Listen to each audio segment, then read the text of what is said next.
this verdict is still upholding all of the lies, the smears, the accusations, the fabrications that have been put forward by the United States. Judge Baretzer, we're all happy that she's blocked Julian Assange's extradition to the US, but she's blocked it only on the grounds of his health because of the high suicide risk if he's placed in a federal supermax. But she threw out everything else put forward by the defense. She parroted everything the US prosecution said. I was there, I was covering the hearing, and she spent so much time agreeing with the prosecution. Man, I was certain she's going to rule in favor of extradition. She says Assange conspired to crack a password with Chelsea Manning. Again, completely false. The judge said that a US court would guarantee Assange's right to due process and free speech rights. How?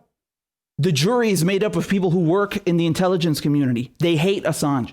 The US spied on him and his lawyers in the Ecuadorian embassy, violating his legal privilege. They took all of his personal effects. That's tainted evidence. That has nothing to do with a fair trial. And his First Amendment rights? Mike Pompeo explicitly said Julian Assange does not have any First Amendment freedoms. And not only that, they're going to argue this in court. She doesn't care. The judge wouldn't even take into consideration the fact that UC Global spied on Assange on behalf of the US. She rejected the political nature of the trial completely.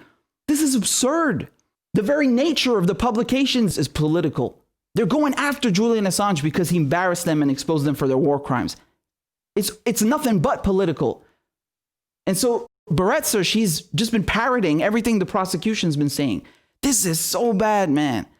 I mean, if Julian Assange was in perfect health, you're going to extradite him? No, this is unacceptable. This guy's an Australian citizen in the United Kingdom. He does not owe the United States jack.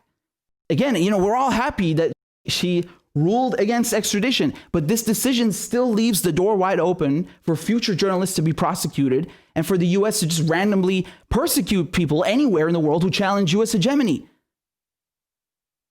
In any case, man, look, Julian, he has his bail hearing on Wednesday the 6th. Let's hope that he walks free. I've been accredited to cover the hearing, so follow me. I'll have updates for you live.